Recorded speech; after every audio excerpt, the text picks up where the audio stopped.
2020 fut le tournant de la 4e génération dans la K-pop. De nombreux groupes féminins ont réussi à se démarquer du grand public et à conquérir le cœur grâce à leur empreinte particulière. L'un d'entre eux va battre des records, puis un jour, tout va s'effondrer. Qui est ce groupe? Que s'est-il passé? C'est ce qu'on va voir aujourd'hui.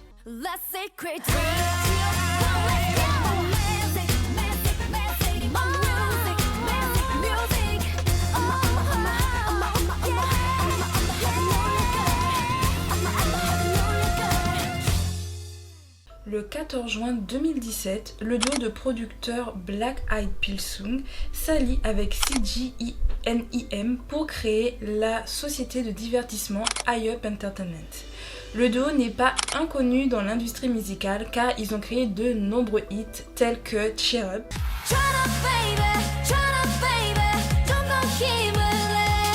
Likey,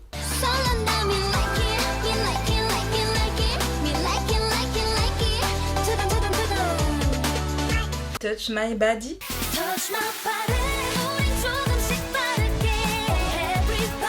I'm So Sick,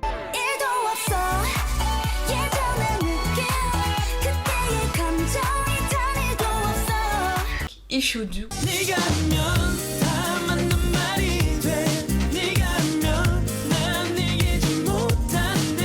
et encore plein d'autres. On ne peut s'attendre que à des musiques de qualité de leur part et à des groupes qui vont tout péter.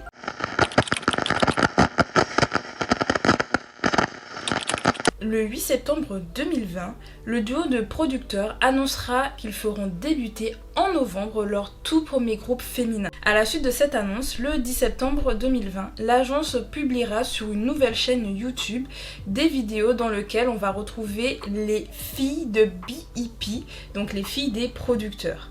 On va retrouver Sumin qui expliquera qu'elle a déjà 5 ans et demi de training dans les pattes, dont 2 dans l'agence. Dans cette même vidéo, on va retrouver la présentation de Seeun qui s'est entraînée quant à elle durant 2 ans, dont 7 mois au sein de l'agence I-UP Entertainment. Seeun était déjà pas mal connue du grand public car elle a déjà joué dans certains dramas tels que The Guardian et également Cycle. Et en fin de vidéo, nous retrouverons Shiun qui a 4 ans de training derrière elle, dont 1 an au sein de la I-UP Entertainment. Shiun est également connue du grand public car tout comme Seeun, elle est déjà apparue dans des dramas tels que The Good Wife, Queen for the 7 Days ou bien encore The Crown. D'ailleurs, en 2018, elle va gagner un prix, vraiment. Donc pour vous dire qu'elle a un talent des plus particuliers et ce prix, ce sera du coup la SBS Drama Award en tant que jeune actrice. Vous imaginez bien que le public sera chaud bouillant pour les débuts du groupe. 4 autres vidéos seront publiées entre temps sur cette même chaîne YouTube dans laquelle on va voir les trainees pouvoir jouer à des jeux, s'entraîner, bref on va les voir ensemble. Et la dernière vidéo sera publiée le 8 octobre 2020 et cette date n'est pas anodine car c'est à ce moment-là que les débuts du groupe vont être annoncés officiellement. Puis du 12 au 14 octobre 2020, sur cette même chaîne sera divulgué des prologues dans lesquels on va retrouver les membres par duo et on va les présenter. On aura donc Shiun, Isa, Seeun, Jae, Sunmin et à la fin Yoon. Les producteurs vont décrire le concept du groupe en tant que teen fresh. Donc c'est-à-dire qu'on va allier tout ce qui va être jeunesse avec bien sûr de la fraîcheur. Et ce qui fera la grande différence, ce sera les tonalités vocales des filles. Ils vont travailler sur le premier single album du groupe qui va s'appeler Star to Young Culture, qui sera mis en avant par le titre So Bad que tout le monde connaît.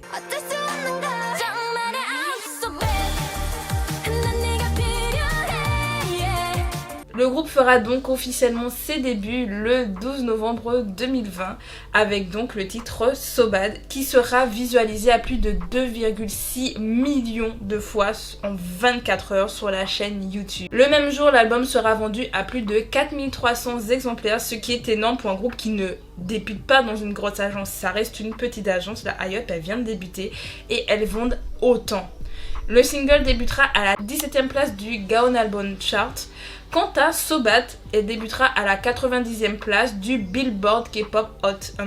En une semaine, le projet sera vendu à 10 000 copies, montrant le succès et l'avenir brillant du groupe. Et ce n'est pas surprenant car So Bad et la B-side Like This sont des plus excellents, de très belles productions. On ressent que les producteurs sont vraiment doués pour créer des chansons à succès, créer des hits, et c'est ça qu'il faut pour pouvoir marquer le public dès le début.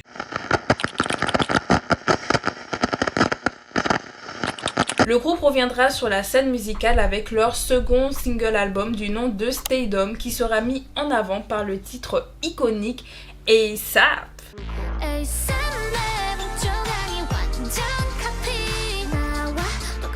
Et comme on s'y attendait, c'est le succès général. On y retrouve bien le côté frais et jeune dans ASAP, mais aussi dans la B-side So What.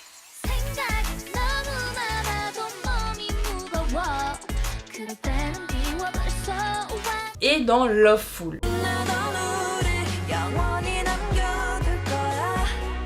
Le MV sera vu plus de 20 millions de fois en 9 jours et en un mois ce sera 56 168 ventes. Et si vous pensez qu'elles ne pourront pas faire mieux alors qu'elles viennent de débuter, c'est que vous n'avez pas confiance en notre petit duo de producteurs qui savent très bien comment jouer sur le teen fresh et comment jouer avec la couleur vocale des membres. Les filles reviendront le 6 septembre 2021 avec leur premier EP du nom de Stereotype qui sera mis en avant par le titre éponyme.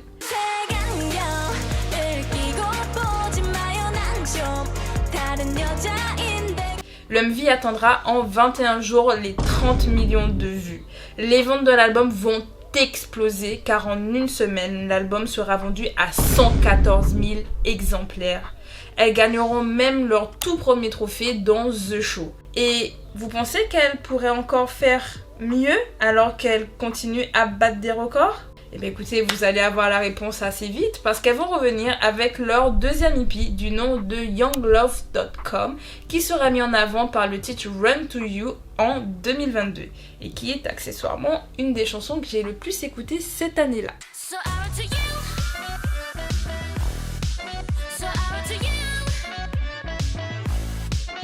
Le projet musical arrivera au top des Gaon Album Chart. Quant à la chanson titre Run To You, elle arrivera à la 4e place des Gaon Digital Chart. Musicalement, on reconnaît toujours sur la title track l'identité musicale du groupe, même si la chanson paraît un peu plus mature par rapport par exemple à ASAP. Le côté plus mignon se retrouvera un peu plus sur les B-sides, par exemple avec Same Same, que j'adore. Same Same. Et le projet restera bien entendu cohérent car les titres se suivent à merveille tout en gardant l'image intacte de Stacey. J'ai également eu un coup de cœur pour 247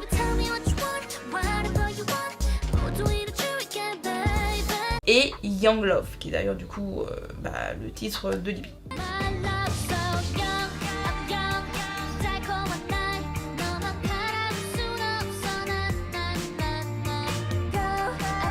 Le groupe restera actif car elles vont revenir avec leur 3e single album du nom de We Need Love qui sera mis en avant par le titre Beautiful Monster qui restera exactement dans la même vibe que ce qu'on avait par exemple avec So Bad ou bien encore avec Run To You mais en version un peu plus estivale car ça va sortir du coup durant l'été de 2022.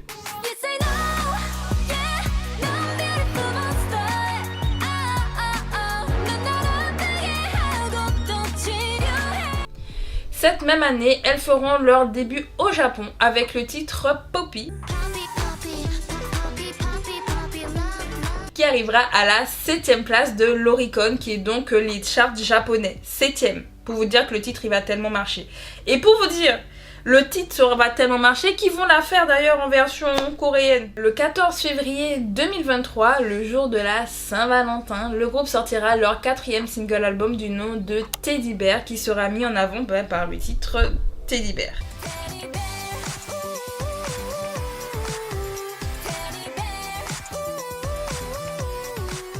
On y retrouvera également la B-side Poppy, donc en version coréenne, vu que les producteurs ils ont vu le succès incroyable que ça a pu avoir. Teddy Bear deviendra le nouvel album du groupe le plus vendu, à savoir qu'il ne sera pour le moment pas dépassé. Et pourtant, c'est à ce moment-là que les fans vont commencer à se plaindre des changements du groupe et du changement musical du groupe. Ils vont trouver que, en tout cas à l'international, que la chanson sera beaucoup trop niaise, trop cute, et selon certains, ça correspond pas du tout à l'univers de Stacy. Et pourtant, Teddy Bear remplit à merveille les promesses initiales de l'agence. C'est-à-dire qu'on va retrouver le côté teen fresh. En fait, ce qui va jouer sur la différence, ce sera l'instrumental qui sera un peu à l'opposé de ce qu'on avait avec So Bad ou bien encore avec Run To You. Mais pour beaucoup, ce style ne plaira pas. Malgré tout, ce titre aura énormément de succès en Corée du Sud. D'ailleurs, à savoir que Teddy Bear, c'est une de mes chansons favorites. Elles reviendront du coup durant l'été 2023, c'est-à-dire le 16 août, avec un nouvel EP du nom de Teen Fresh, donc c'est-à-dire le concept du groupe.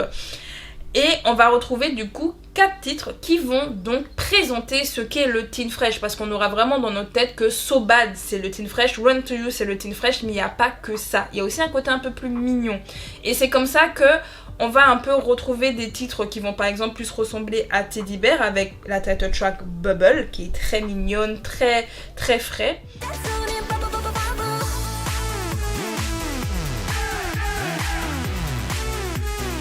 Et suite d'ailleurs à la sortie de ce nouvel EP, les filles partiront en tournée mondiale. Elles vont d'ailleurs passer par la France en début 2024. Je précise que j'étais au concert, c'était à faire.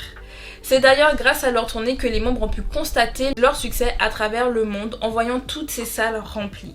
Vous imaginez bien qu'à l'international, Bubble ne plaira pas vraiment à tout le monde. Il n'empêche que Teen Fresh restera un des projets les mieux vendus juste après Teddy Bear. Donc on aura beau cracher dessus pour ceux qui n'aiment pas Bubble, il n'empêche que ça a fait ses marques.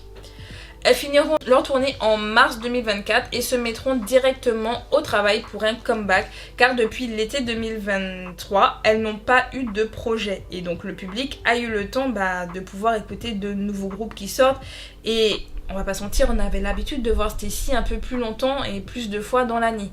Elles vont donc revenir avec leur premier full album du nom de Métamorphique le 1er juillet, mis en avant par le titre Cheeky Icy Tongue.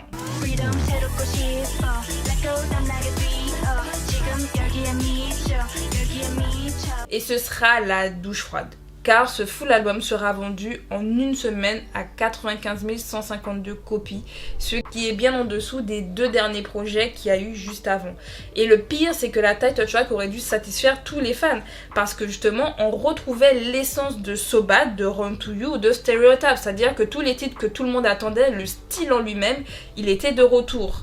D'ailleurs, l'album, je vais pas vous mentir, est vraiment qualitatif pour le coup. On va retrouver plusieurs solos et duos qui sont très bien produits. Mais en réalité, la baisse de la vente d'albums de Stacy peut également être influencée par la baisse d'achat d'albums en général dans la K-pop.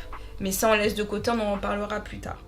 Elles reviendront le 17 octobre 2024 avec le single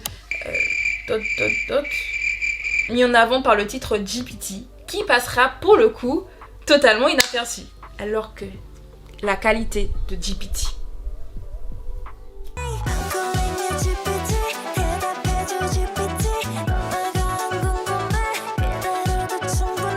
Suite à ces échecs, la membre Yoon déclara dans une émission « Depuis nos débuts, c'est toujours pareil. On réussit, puis on échoue.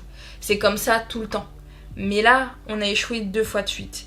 Nous préparons un album pour février. Est-ce que ça va marcher ? »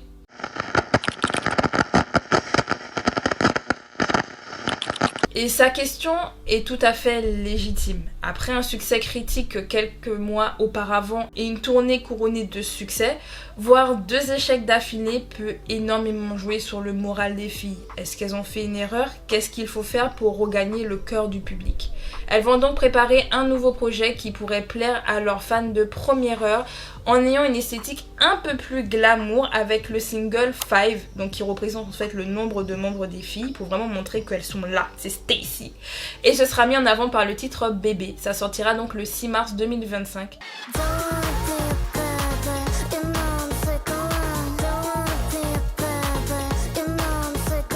Personnellement, j'admets que j'ai bien préféré les B-sides tels que Pipe Down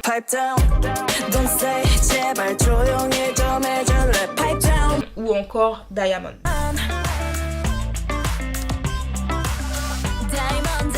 Mais peu importe ce que j'ai préféré, car en réalité, le projet est également un échec. Pour le moment, le projet n'a atteint que 131 633 copies vendues. Rappelez-vous du nombre de ventes de Teddy Bear et de Bubble. Elles ne perdront tout de même pas espoir pour reconquérir le cœur de leurs fans, car elles vont revenir comme elles ont l'habitude de le faire durant l'été, avec un single spécial du nom de I Want It le 23 juillet 2025.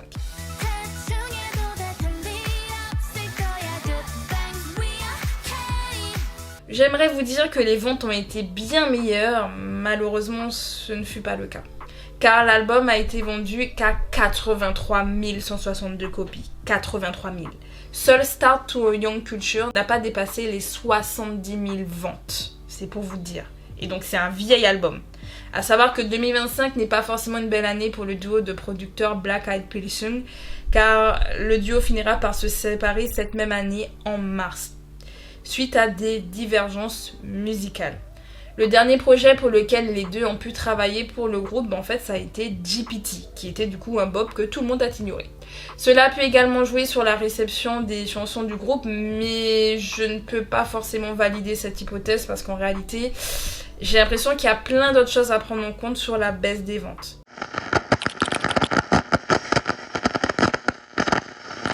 Nous nous trouvons donc en 2026. La K-pop est en pleine crise identitaire. De nombreux fans s'en détournent de plus en plus, accusant l'américanisation du genre ces derniers temps.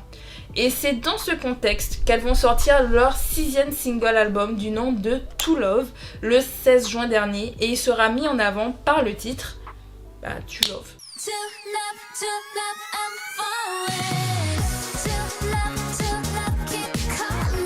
Pour le moment, la chanson titre plaît énormément aux anciens fans de K-pop, qui essayent d'ailleurs actuellement de pousser au maximum sur les réseaux sociaux, parce que justement c'est ça qu'ils attendaient. Ils attendaient ce genre-là, cette chanson typique. Les membres nous ont donc sorti du Stacy, un peu comme on a connu avec du Teddy Bear et du Bubble, car on revient vraiment sur un titre très mignon, très fraîche. Même si dans les B-sides, on va plus retrouver également des ambiances un peu à la So Bad, A$AP ou encore Stereotype. J'en parle un peu plus du coup normalement sur TikTok où je vous présente les titres. Mais est-ce que ça va être suffisant pour leur permettre de rester dans le top des groupes de l'industrie ? Ça, seul l'avenir nous le dira.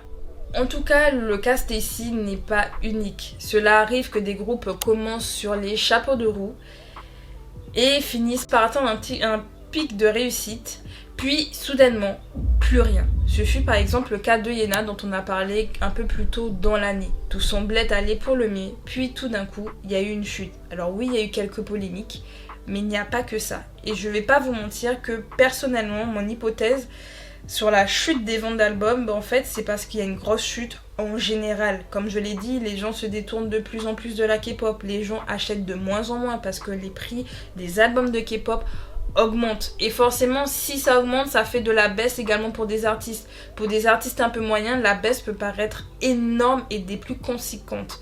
En plus de ça, on va pas se mentir, les filles ont disparu durant plusieurs mois, dû à leur tournée mondiale.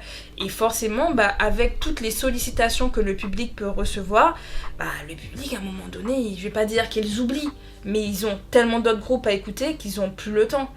Aujourd'hui, c'est même plus rare de voir des groupes faire des tournées et dans le même temps de faire des comebacks pour pouvoir rester devant le public, pouvoir toujours être actif, toujours apporter quelque chose. Sauf que là, les filles elles-mêmes, elles ont dit que la tournée, ça a eu un énorme impact sur leur santé physique et mentale. Elles n'auraient même pas pu faire en fait un comeback pendant leur tournée. C'était impossible. Et je précise, ce n'est pas à faire non plus et je n'encourage pas. Aujourd'hui, du coup, on se retrouve avec un public qui a beaucoup trop de choix, beaucoup trop de sorties. Je vais pas vous mentir, pour moi qui fais des vidéos sur TikTok pour vous présenter des albums, en fait ça s'arrête pas. Je peux même pas tout vous présenter tellement il y a des projets qui sortent toutes les semaines. Donc du coup, forcément, vous imaginez bien, vous n'êtes pas souvent là, vous devez vous démarquer en réalité des autres et c'est ça qui est des plus compliqués. En tout cas, j'espère et je le souhaite très sincèrement pour le groupe STAYC qu'elles arrivent à s'en sortir, qu'elles arrivent à remonter la pente. Comme j'ai dit, elles sont revenues avec un titre qui est vraiment dans la vibe de la K-pop à l'ancienne. Et on retrouve un peu cette petite patte qu'on avait justement avec Likey par exemple ou Cheer Up pour Twice. Parce que je trouve que To Love ressemble à un titre que Twice aurait complètement pu nous sortir il y a plusieurs années de ça. Et comme je l'ai dit, en fait c'est le duo de producteurs qui avait permis à ce que ces hits existent et explosent. Donc honnêtement, avec les beaux temps, j'espère que les gens vont se dire vas-y on va l'écouter. Et surtout, comme je l'ai dit, beaucoup attendent en fait. Beaucoup attendent ça. Yena a réussi à récupérer une partie de son public grâce à ce retour en arrière sur la K-pop. Et je l'espère que pour STAYC ce sera la même, qu'elles vont exploser et qu'elles continueront à aller loin. Même si on va pas se mentir, on arrive sur les 5 ans du groupe. Et forcément, une fois qu'on arrive sur ça, il y aura de nouveaux groupes pour remplacer. Écoutez, on va voir. Est-ce qu'elles vont être remplacées? Est-ce que ça va bien continuer? On ne sait pas. En tout cas, je leur souhaite énormément de succès parce que vraiment, pour moi, STAYC, c'est un des groupes les plus qualitatifs de ces dernières années. Elles sont vraiment sous-cotées et comme je vous l'ai dit, je les ai vues en concert et c'est vraiment un groupe à voir en concert. Elles chantent très bien en live, elles performent de fou, elles savent se connecter au public et renvoyer une énergie folle qui fait que le public lui-même a envie de renvoyer une énergie. Elles sont douces et adorables. Elles ont des personnalités vraiment en or. Je vais pas vous mentir, c'est un groupe, en tout cas après être allé les voir en concert, l'amour que j'avais pour elles s'est décuplé. C'est-à-dire que j'aimais bien STAYC, mais juste j'aimais bien. Je les ai vues, je les ai adorées après. Je me rappelle avoir écouté toute leur discographie derrière parce que vraiment je me disais mais waouh, la discographie de STAYC. Surtout que si on reste que sur les title tracks, on se rend pas compte de ce qu'on a dans les B-sides. Parce que Teen Fresh, ça veut tout et rien dire, entre guillemets, tout et rien dire. Vous allez vraiment retrouver du teen mignon, mais vous n'avez pas que ça. Le teen, en plus, c'est même plus le fresh. Le côté mignon, c'est plus le côté fresh. Le côté teen, ça peut être un peu plus mature, mais tout en gardant cette petite touche d'innocence. Et je trouve que le duo savait très bien ce qu'il faisait. Mais on va pas se mentir que le public s'est aussi habitué à un certain type d'instrumental et ils se disent si je le retrouve pas, du coup c'est plus l'identité du groupe, du coup c'est plus elle et du coup ça m'intéresse plus. Et en fait ça fait déjà certains types de personnes s'en aller, sauf que non, il faut écouter les B-sides, mais on n'a plus le temps, Voilà, je l'ai dit, on a tellement de sollicitations qu'en fait le public il a plus le temps. Il a plus le temps de prendre ce temps. Et c'est pourquoi j'avais décidé donc aujourd'hui de faire cette vidéo sur STAYC parce que d'une elles sont revenues, je les aime d'amour et vraiment leur projet est qualitatif. Si vous aimez vraiment les titres à la So Bad, à la Run To You, etc. écoutez juste le petit Tipeee, il n'y a pas beaucoup de chansons en plus dedans, l'écoute va vite et il y a des chansons qui ressemblent à ça. Même si To Love est un peu plus, comme je dis, dans le style un peu de Teddy Bear ou de Bubble parce que c'est beaucoup plus frais, il n'empêche qu'il n'y a pas que ça dans cet album et je vous encourage plus fortement à aller l'écouter. En tout cas, qu'est-ce que vous pensez de STAYC? Qu'est-ce qui pour vous fait qu'il y a une chute? Est-ce que c'est l'absence, comme je l'ai dit? Est-ce que c'est aussi la chute des ventes d'albums en général qui a baissé dans la K-pop et aussi le détournement de certains fans? Beaucoup de fans quittent les fandoms au fur et à mesure du temps parce que la K-pop elle a changé et elle change pas de manière positive pour certains. Certains aussi juste grandissent et décident un peu de laisser ça de côté en se disant ça rentre plus trop dans leurs nouvelles valeurs. Il y a énormément de choses à prendre en compte, mais vous, selon vous, qu'est-ce qui fait que STAYC a eu pas mal de mal ces derniers temps? Est-ce que vous pensez justement que To Love va permettre au groupe de revenir en bombe dans l'industrie musicale? Dites-moi tout ça en commentaire. Si vous avez aimé la vidéo, pensez à mettre un like, pensez à vous abonner. D'ailleurs, c'est la première fois un peu que je fais une vidéo avec un prompteur, donc j'espère que ça n'a pas été trop dérangeant pour vous. Je pense que je regardais beaucoup sur le côté, je m'en excuse. Je vais essayer de m'y habituer et de faire au mieux. En tout cas, dites-moi ce que vous en avez pensé. On se retrouve pour une nouvelle vidéo prochainement, je sais pas encore quand. Mais écoutez, ma foi, la K-pop ça s'arrête jamais.